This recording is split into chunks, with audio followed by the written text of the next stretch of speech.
मागे उभे राहा. मुली मुली इकडे.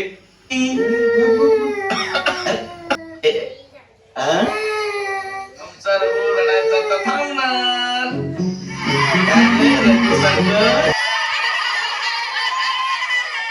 भाषण करणार आहे. मुले ही देवाघरची फुले असतात. त्यांना काटे नसतात. मुलींना काटे असतात. मित्रांनो, मी आज गुरुजी शाळेत